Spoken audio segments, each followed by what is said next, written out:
తెలంగాణ వ్యాప్తంగా మనం తెలంగాణ ఉద్యమం ఎట్లా అయితే చేసుకున్నాం, ఈరోజు బీసీ ఉద్యమం కూడా తెలంగాణ రాష్ట్ర వ్యాప్తంగా దాదాపుగా 134 బీసీ కులాలు, అలాగే బహుజనులను కూడా కలుపుకొని, ఎస్సీ ఎస్టీ మైనార్టీలను కలుపుకొని 2028 లక్ష్యంగా ఈరోజు బీసీ జేఏసీ పనిచేస్తుంది.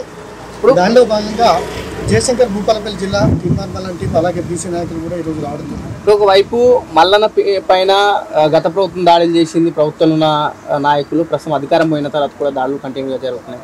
ఎందుకు బీసీల పైన, బీసీ నాయకుల పైన కంటిన్యూగా దాడులు జరుగుతున్నా కూడా ప్రభుత్వం ఎందుకు స్పందిస్తలేదంటే అయితే ఒక బలమైన వాదాన్ని ఈరోజు తీర్మార్ మల్లన్న, ఎందుకంటే ఒక బలమైన గొంతు ఈ రాష్ట్రానికి, గత ప్రభుత్వాన్ని కూడా ఒక అరాచకమైనటువంటి ప్రభుత్వాన్ని ఈ రాష్ట్రంలో ప్రతిపక్షం లేనటువంటి సమయంలో ప్రతిపక్షంగా ఒక గొంతు నిలిచినటువంటి ఆ గొంతు ఈరోజు బలంగా మెజారిటీ ఉన్నటువంటి బీసీల పక్షాన నిలుస్తుంది. కాబట్టి ఈరోజు ఆ గొంతును నొక్కేటువంటి ప్రయత్నం చేస్తున్నారు, కానీ ఆ గొంతు నొక్కబడదు.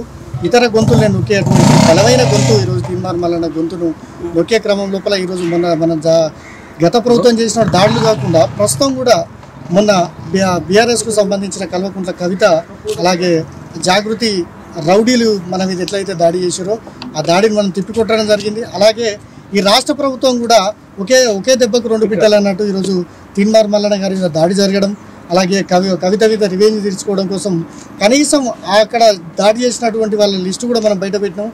వాళ్ళ పేర్లతో సహా వాళ్ళు ఎవరు ఏందని చెప్పినా కూడా ఈరోజు రాష్ట్ర ప్రభుత్వం పట్టించుకోకుండా ఈరోజు తాచారం చేస్తుంది.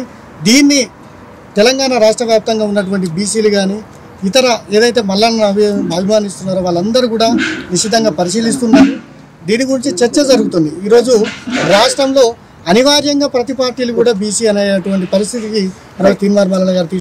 లేటెస్ట్ న్యూస్ తెలుగు మరియు ఇంగ్లీష్ అప్డేట్స్ కోసం ఇప్పుడే క్యూన్యూస్ అఫీషియల్ యాప్ ని ప్లే స్టోర్ నుండి డౌన్లోడ్ చేసుకోండి. సరికొత్త సమాచారాల కోసం క్యూన్యూస్ వెబ్సైట్ ని ఫాలో అవ్వండి. ఛానల్లో ప్రాంతీయ, జాతీయ, అంతర్జాతీయ వార్తలు వీక్షించండి. లైక్ చేయండి.